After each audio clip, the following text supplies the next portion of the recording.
আজ আমি একজন ফিল্ম স্টারের কথা বলতে যাচ্ছি। চায়ে চুমুক দিয়ে বললেন তারিণী খুড়ো। কে তিনি? তার নাম কি? আমরা সমস্বরে চেঁচিয়ে উঠলাম। তার নাম তোরা শুনিসনি। তিনি যখন রিটায়ার করেন তখন তোরা সবে জন্মেছিস। তবু আপনি নামটা বলুন না। আজকাল টেলিভিশনে অনেক পুরনো ফিল্ম স্টারের ছবি আমরা দেখি। তার নাম হলো রতনলাল রক্ষিত। তাহলে তো ভালোই হলো। তাকে ছবিতে দেখে থাকলে গল্পটা আরও জমবে। এটাও কি ভূতের গল্প? না, ভূত নয়। তবে ভূত বলতে তো শুধু প্রেতাত্মা বোঝায় না, ভূতের আরও মানে আছে। একটা মানে হলো অতীত, অর্থাৎ যা ঘটে গেছে, ভবিষ্যতের উল্টো। সেই অর্থে এটা ভূতের গল্প বলতে পারিস। বেশ, তাহলে শুরু হোক। তাকিয়াটাকে কোলের কাছে টেনে নিয়ে তারিণী খুড়ো শুরু করলেন তার গল্প। রতন রক্ষিত রিটায়ার করেন 1970-এ, 70 বছর বয়সে। শরীরটা হঠাৎ ভেঙে পড়েছিল, তাই ডাক্তার বললেন কমপ্লিট রেস্ট। তার আগে ৪৫ বছর ধরে একটানা অভিনয় করে গেছেন রক্ষিত মশাই। তার মানে সেই সাইলেন্ট যুগ থেকে। অগাধ টাকা করেছিলেন ছবি করে, আর সেই টাকার সদ্ব্যবহার কি করে করতে হয় সেটাও জানতেন। 3খানা বাড়ি ছিল কলকাতায়, নিজে থাকতেন আমহার্স্ট স্ট্রিটে, আর অন্য 2খানা ভাড়া দিয়ে দিয়েছিলেন। এই রতন রক্ষিত কাগজে বিজ্ঞাপন দিলেন যে তার একজন সেক্রেটারি চাই। আমি তখন কলকাতাতেই ছিলাম, বয়স 50-এর কাছাকাছি। সারা জীবন টো করে ঘুরে, নানান রোজগারের পন্থা চয় করে সবে ভাবছি এবার ঘরের ছেলে যখন ঘরে ফিরেছি তখন সেটেল করা যায় কিনা। এমন সময় বিজ্ঞাপনটা চোখে পড়ল। দিলুম অ্যাপ্লাই করে। রতন রক্ষিতের নামের সঙ্গে যথেষ্ট পরিচয় ছিল, ভদ্রলোকের ছবিও দেখেছি বিস্তর। তাছাড়া আমার যে সিনেমার প্রতি একটা স্বাভাবিক আকর্ষণ আছে সেটা তো তোরা জানিস। দরখাস্তের রিপ্লাই এসে গেল 7 দিনের মধ্যে। আমার ডাক পড়েছে ইন্টারভিউয়ের জন্য। গিয়ে হাজির হলুম রক্ষিত মশাইয়ের বাড়িতে। জানি ভদ্রলোকের শরীর খারাপ, কিন্তু চেহারা দেখে সেটা বোঝার কোনো উপায় নেই। বেশ টানটান চামড়া, ঝকঝকে দাঁতগুলো অরিজিনাল বলেই মনে হলো।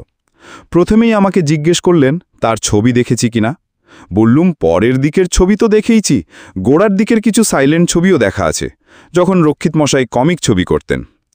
উত্তর শুনে দেখলুম ভদ্রলোক খুশিই হলেন। বলিলেন, আমি গত কয়েক বছর ধরে আমার সব সাইলেন্ট ছবি সংগ্রহ করছি। আমার এই বাড়িতে একটি আলাদা ঘর আছে, যেখানে এই সব ছবি দেখার জন্য একটা প্রজেক্টর বসিয়েছি, এবং সেই প্রজেক্টটা চালাবার জন্য একটি লোকও রেখেছি। সাইলেন্ট ছবি আজকাল প্রায় পাওয়াই যায় না। জানেন তো, ফিল্মের গুদামে 2বার 2টি অগ্নিকাণ্ডে প্রায় সব বাংলা সাইলেন্ট ছবি পুড়ে যায়, ফলে সেসব ছবি এখন দুষ্প্রাপ্য। কিন্তু আমি হাল ছাড়িনি, আমি কাগজে বিজ্ঞাপন দিই। তার ফলে জানতে পারি যে আমার অনেকগুলো সাইলেন্ট ছবি মিরচান্দানি নামে আমার এক প্রডিউসারের গুদামে সযত্নে রাখা আছে। তার কারণ আর কিছুই না, মিরচান্দানি যে শুধু আমার প্রডিউসার ছিলেন তা নয়, তিনি ছিলেন আমার ফ্যান। মিরচান্দানি মারা গেছেন বছর 4 আগে, তার ছেলেকে বলে আমি ছবিগুলো কিনে নিই। এইভাবে বারবার কাগজে বিজ্ঞাপন দিয়ে আমি আমার সংগ্রহ তৈরি করি। অসুস্থতার জন্য আমাকে রিটায়ার করতে হয়েছে ঠিকই, কিন্তু ফিল্মের জগৎ থেকে নিজেকে দূরে সরিয়ে রাখা অসম্ভব। এইসব পুরনো ছবি দেখে আমার সন্ধেবেলাগুলো দিব্যি কেটে যায়। আপনার কাজ হবে আমার এই ফিল্ম লাইব্রেরির তদারকি করা, ছবিগুলোর একটা ক্যাটালগ তৈরি করা, আর আমার সংগ্রহে নেই এমন ছবি খুঁজে বার করা। পারবেন তো? আমি বললাম, চেষ্টার ত্রুটি হবে না। যেগুলো রয়েছে সেগুলোকে ক্যাটালগ করে ঠিক করে রাখা কঠিন কাজ নয়। যে ছবি নেই তার সন্ধানের কাজটা অবশ্যই সহজ নয়। রক্ষিত মশাই বললেন, আমি যে শুধু সাইলেন্ট ছবির কথা বলছি তা নয়, গোড়ার দিকের কিছু টকি ছবিও আমার সংগ্রহে নেই। আমার মনে হয় ধর্মতলা পাড়ায় প্রযোজক পরিবেশকের অফিসে খোঁজ করলে সেসব ছবি নিশ্চয়ই পাওয়া যাবে। মোট কথা, আমার সংগ্রহে যেন কোনো ফাঁক না থাকে। বুড়ো বয়সে আমার অবসর বিনোদনের পন্থাই হবে আমার নিজের পুরনো ছবি দেখা। চাকরি হয়ে গেল। অদ্ভুত মানুষ। ভদ্রলোকের স্ত্রী মারা গেছেন বছর 15 হলো। 2 ছেলে আছে, দুজনেই থাকেন দক্ষিণ কলকাতায়। এক মেয়ে থাকে এলাহাবাদে, স্বামী সেখানকার ডাক্তার। নাতি নাতনিরা মাঝে মাঝে আসে দাদুর সঙ্গে দেখা করতে। ছেলেরাও যে আসে না তা নয়, তবে ফ্যামিলির সঙ্গে তেমন যোগাযোগ নেই বললেই চলে। বাড়িতে থাকে 2টি চাকর, একটি রান্নার লোক আর একটি খাস বেয়ারা, নাম লক্ষ্মীকান্ত। লক্ষ্মীকান্ত বাঙালি, বয়স 60-এর ওপর এবং অত্যন্ত অনুগত। এমন একজন বেয়ারা পাওয়া খুব ভাগ্যের কথা। এবং লক্ষ্মীকান্তের সাহায্যে কাজ করে আমি দিন 10-এর মধ্যে রক্ষিত মশাইয়ের সংগ্রহের একটা ক্যাটালগ করে দিলাম। তাছাড়া ধর্মতলায় ঘুরে উনি টকির আদি যুগে যেসব ছবি করেছিলেন তার অনেকগুলোর হদিশ জোগাড় করে দিলাম। ভদ্রলোক সেগুলোর একটা করে প্রিন্ট কিনে নিজের লাইব্রেরিতে রেখে দিলেন। আমার কাজ 10টা থেকে 5টা পর্যন্ত, কিন্তু মাঝে মাঝে সন্ধেটাও রক্ষিত মশাইয়ের সঙ্গে কাটিয়ে যায়। 6:30টায় ভদ্রলোক ছবি দেখতে শুরু করেন, থামেন 8:30টায়। প্রজেকশনিস্টের নাম আশুবাবু, বয়স 50-55, কাজে কোনো ক্লান্তি নেই। দর্শক মাত্র 3 জন, রক্ষিত মশাই, বেয়ারা লক্ষ্মীকান্ত আর আমি। বেয়ারাকে থাকতে হয় কারণ বাবু গড়গড়ায় তামাক খান, সেই তামাক মাঝে মাঝে ফিরিয়ে দিতে হয়। তবে লক্ষ্মীকান্ত যে ছবিগুলো উপভোগ করে সেটা অন্ধকারে তার মুখের দিকে চেয়ে আমি বুঝেছি। সবচেয়ে মজা লাগে যখন সাইলেন্ট যুগের ছবিগুলো দেখানো হয়। আগেই বলেছি যে রতন রক্ষিত সেই সময় হাসির ছবি করতেন। এইসব ছবির মধ্যে অনেকগুলো ছিল যাকে বলে শর্ট ফিল্ম। 2 রিলের ছবি, 20 মিনিট ছিল তার দৈর্ঘ্য। এই ছবিতে দেখানো হতো লরেল হার্ডির মতো এক জুটির কীর্তিকলাপ। ছবিতে তাদের নাম ছিল বিশু আর শিবু। বিশু সাজতেন রতন রক্ষিত আর শিবুর পাঠ করতেন শরৎ কুণ্ডু নামে একটি অভিনেতা। 2 কমিক অভিনেতার হৈহুণ্ডরে 20 মিনিট দেখতে দেখতে বেরিয়ে যেত। কখনো তারা ব্যবসাদার, কখনো জুয়ারি, কখনো সার্কাসের ক্লাউন, কখনো জমিদার আর মোসাহেব, এইরকম আর কি। কুণ্ডু রক্ষিতের এই জুটি তখন খুব পপুলার হয়েছিল, এটা মনে আছে। বড় ছবির আগে এই 20 মিনিটের শর্ট ফিল্ম দেখানো হতো। এই ছবি চলার সময় দেখবার জিনিস হতো রক্ষিত মশায়ের হাবভাব। নিজের ভাড়ামো দেখে তিনি নিজেই হেসে গড়িয়ে পড়তেন। কোনো কমিক অভিনেতা যে নিজের অভিনয় দেখে এত হাসতে পারে এটা বিশ্বাস করা কঠিন। তার দেখা দেখি অবশ্যই আমাকেও হাসতে হতো। রক্ষিত মশাই বলতেন, জানো তারিণী, এইসব ছবি যখন করেছি তখন এগুলো দেখে মোটেই হাসি পায়নি, বরং নির্লজ্জ ভাড়ামো দেখে বিরক্তই লাগত। কিন্তু এতদিন পরে দেখছি এর মধ্যে একটা নির্মল হাস্যরস আছে, যেটা আজকালকার হাসির ছবির তুলনায় অনেক ভালো। একটা প্রশ্ন কিছুদিন থেকে আমার মাথায় ঘুরছিল, একদিন রক্ষিত মশাইকে জিজ্ঞেস করে ফেললুম। বললাম, একটা ব্যাপারে আমার একটু কৌতূহল হচ্ছে। আপনি তো বিশু সাজতেন, কিন্তু শিবু যিনি সাজতেন তার কি হলো? তার সঙ্গে আপনার কোনো যোগাযোগ নেই? রক্ষিত মশাই মাথা নাড়িয়ে বললেন, আমি যতদূর জানি শরৎ কুণ্ডু সাইলেন্ট যুগের পর আর ছবিতে অভিনয় করেননি। আমরা যখন একসঙ্গে কাজ করেছি তখন আমাদের দুজনের মধ্যে যথেষ্ট হৃদয়তা ছিল। ভেবে ভেবে নানান রকম ভাড়ামোর ফন্দি বার করতুম দুজনে। ডিরেক্টর যিনি ছিলেন তিনি নাম কাওয়াস্তে, ছবির সঙ্গে মালমশলা আমরাই জোগাতুম। তারপর একদিন কাগজে দেখলাম হলিউডের ছবিতে শব্দযোগ হচ্ছে।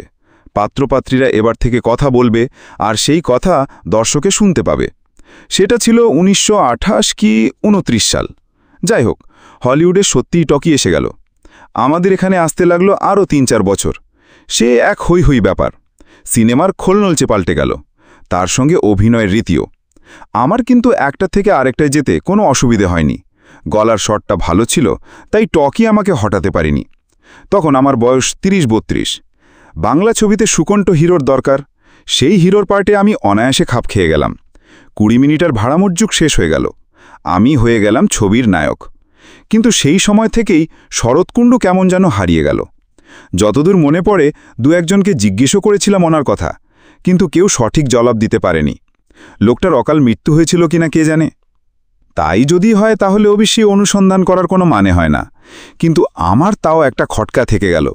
ঠিক করলাম যে শরৎ কুণ্ডু সম্বন্ধে খোঁজখবর চালিয়ে যেতে হবে। সত্যি বলতে কি, 20 মিনিটের ছবিগুলো দেখে একটা জিনিস বুঝতে পারছিলাম যে কমিক অভিনেতা হিসেবে রতন রক্ষিতের যে শরৎ কুণ্ডু কোনো অংশে কম ছিলেন না। টালিগঞ্জ পাড়ায় ঘোরাঘুরি করে জানলুম যে নরেশ সান্যাল বলে এক ভদ্রলোক বাংলা ফিল্মের আদি যুগ নিয়ে রিসার্চ করছেন। ইচ্ছে একটা প্রামাণ্য বই লেখার। ভদ্রলোকের ঠিকানাও জোগাড় হলো। তারপর এক রোববার সকালে তার বাড়িতে গিয়ে হাজির হলুম। ভদ্রলোক বললেন যে হ্যাঁ, শরৎ কুণ্ডু সম্পর্কে কিছু তথ্য তার জানা আছে। বছর 5 আগে একবার অনেক খোঁজ করে তার বাড়িতে গিয়ে শরৎ কুণ্ডুর একটা সাক্ষাৎকার নিয়েছিলেন সান্যাল মশাই। সে বাড়ি কোথায় আমি জিজ্ঞেস করলুম। গোয়া বাগানের এক বস্তিতে, বললেন সান্যাল মশাই। ভদ্রলোকের তখন চরম দুরাবস্থা। আমি জিজ্ঞেস করলুম, আপনি কি সাইলেন্ট যুগের অভিনেতাদের সাক্ষাৎকার নিচ্ছেন নাকি? খুব বেশি তো বেঁচে নেই, বললেন সান্যাল মশাই। যে কজন রয়েছেন তাদের নিতে চেষ্টা করছি। আমি রতন রক্ষিতের কথা বলে দিলাম আর বললাম যে তার সাক্ষাৎকারের ব্যবস্থা আমি করে দিতে পারি। ভদ্রলোক তাতে বেশ উৎসাহ প্রকাশ করলেন। এরপর আমি আসল প্রশ্নে চলে গেলাম। টকি আসার পর কি শরৎ কুণ্ডু আর ছবিতে অভিনয় করেননি? আজ্ঞে না, বললেন নরেশ সান্যাল। ভদ্রলোক ভয়েস টেস্টেই বাতিল হয়ে যান। তারপর যে কি করেছেন সেটা ভদ্রলোক খোলাখুলি বললেন না। মনে হলো খুব স্ট্রাগল গেছে, তাই নিজের কথা বেশি বলতে চান না। তবে সাইলেন্ট যুগ সম্বন্ধে অনেক তথ্য আমি ভদ্রলোকের কাছে পেয়েছি। এরপর টালিগঞ্জ পাড়ার আরও কয়েকজন পুরনো কর্মীর সঙ্গে কথা বলে জানলুম যে টকি আসার পরেও বেশ কয়েক বছর শরৎ কুণ্ডু সিনেমা পাড়ায় নিয়মিত যাতায়াত করতেন। সে সময় ওনার অবস্থা নাকি খুব খারাপ। মায়াপুরী স্টুডিওর ম্যানেজার ধীরেশচন্দ্রের সঙ্গে কথা বলে জানলুম যে শরৎ কুণ্ডু নাকি মাঝে মাঝে ছবিতে একার পার্ট করে ৫-১০ টাকা করে রোজগার করতেন। এইসব পার্টে অভিনেতা সাধারণত ভিড়ের মধ্যে মিশে থাকে, তার কথা বলার কোনো দরকার হয় না। এই মায়াপুরী স্টুডিওতেই দ্বারিক চক্রবর্তী বলে এক বৃদ্ধ প্রোডাকশন ম্যানেজার আমাকে বললেন, বেন্টিং স্ট্রিটে নটরাজ কেবিনে গিয়ে খোঁজ করুন। কয়েক বছর আগে পর্যন্ত সেখানে আমি শরৎ কুণ্ডুকে দেখেছি। শরৎ কুণ্ডুকে বিস্মৃতির অন্ধকার থেকে টেনে বার করার জন্য নটরাজ কেবিনে গিয়ে হাজির হলুম। এর মধ্যে কথাটা বলা হয়নি যে গোয়াবাগান বস্তিতে গিয়ে খোঁজ করে জেনেছি যে শরৎ কুণ্ডু আর সেখানে থাকেন না। এটাও বলা দরকার যে আমার উৎসাহের সঙ্গে তাল মিলিয়ে চলেছেন রক্ষিত মশাই। ছোঁয়াচে ব্যারামের মতো তারও এখন ধ্যান জ্ঞান চিন্তা হল শরৎ কুণ্ডু। তাদের দুজনের মধ্যে যে কত সৌহার্দ্য ছিল সেটা এখন মনে পড়েছে রক্ষিত মশাইয়ের। যুবা বয়সের স্মৃতি, আর দুজনে তখন ডাক সাইটে জুটি। লোকে আসল ছবির কথা চিন্তাই করে না। ছবির আগে বিশু শিবুর দুরিলের কীর্তিকলাপই হল তাদের কাছে আসল। সেই জুটির একটি রয়েছে, একটি উধা। এমন হলে কি চলে?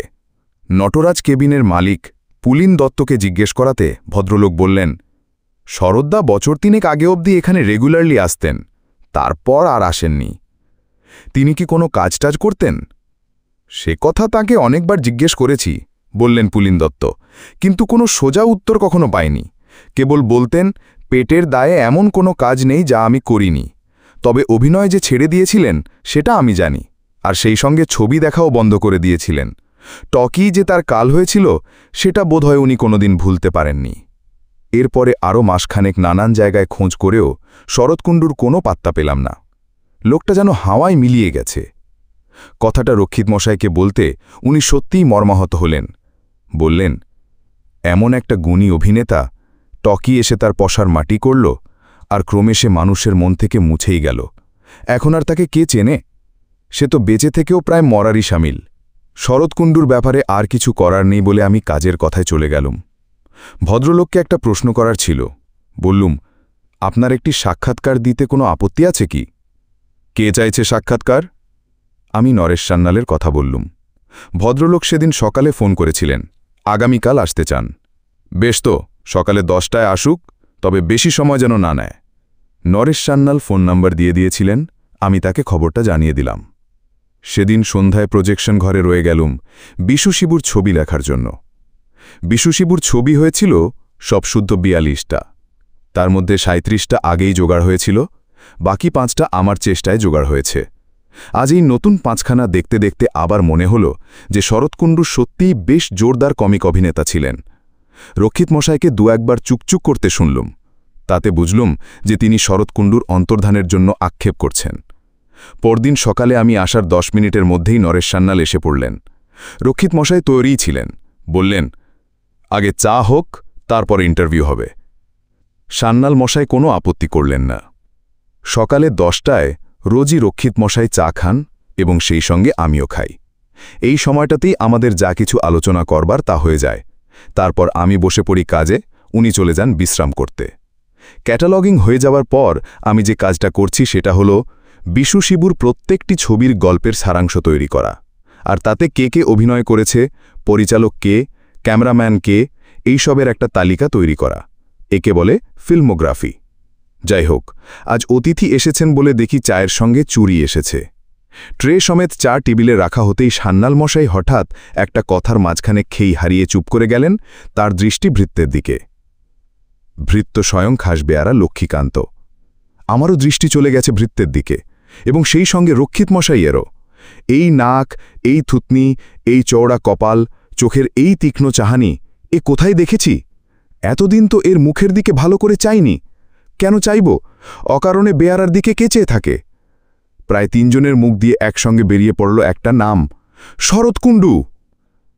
হ্যাঁ, কোনো সন্দেহ নেই, শরৎ কুণ্ডু এখন হলেন তার এককালের ফিল্মে জুটি রতন রক্ষিতের খাসবেয়ারা। কি ব্যাপারে শরৎ? এতক্ষণে চেঁচিয়ে উঠলেন রতন রক্ষিত। তুমি আমার বাড়িতে?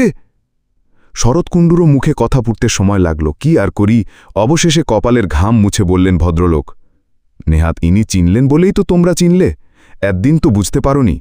আর 40 বছর বাদে দেখে বুঝবে বা কি করে। একদিন মীরচান্দানির ওখানে চাকরির আশায় গিয়ে শুনি তুমি নাকি এসে আমাদের সেই আদ্যিকালের ছবির অনেকগুলো কপি কিনে নিয়ে গেছো নিজের সংগ্রহের জন্য। ভাবলাম তোমার এখানে এসে নিশ্চয়ই সেসব ছবি আবার দেখতে পাবো। এমনিতে তো দেখার কোনো সুযোগ নেই। সেসব ছবি যে এখনও টিকে আছে তাই জানতাম না। তাই বেয়ারার চাকরির জন্য চলে এলাম তোমার কাছে। তুমি আমায় চিনলে না, চাকরিও হয়ে গেল। কুলিগিরিও করেছি। বেয়ারার কাজ তার কাছে স্বর্গ, আর ভালোও লাগছিল। সে যুগের ছবিতে কথা না বলে অভিনয় করেছি, সে তো নেহাত নিন্দের নয়। অবশ্যই সেসব দেখার সুযোগ বোধ হয় এখন বন্ধই হয়ে গেল। কেন বন্ধ হবে কেন? রক্ষিত মশাই চেয়ার ছেড়ে উঠে পড়েছেন। তুমি এখন থেকে হবে আমার ম্যানেজার। তারিণীর সঙ্গে এক ঘরে বসবে তুমি, আমার এখানেই থাকবে। সন্ধেবেলায় একসঙ্গে সে ছবি দেখব আমরা। এককালের জুটি ভেঙে গিয়েছিল দৈব দুর্বিপাকে, এখন থেকে জোড়া লেগে গেল। কি বলো তালিনী? আমি দেখছি নরেশ সান্যালের দিকে। তার মতো এমন হতবম্ব ভাব আমি অনেক দিন কারুর মুখে দেখিনি। তবে তার পক্ষে নির্বাক যুগের এই বিখ্যাত জুটি পুনর্মিলন যে একটা বড় রকম সাংবাদিক দাও হলো, সে বিষয়ে সন্দেহ আছে কি?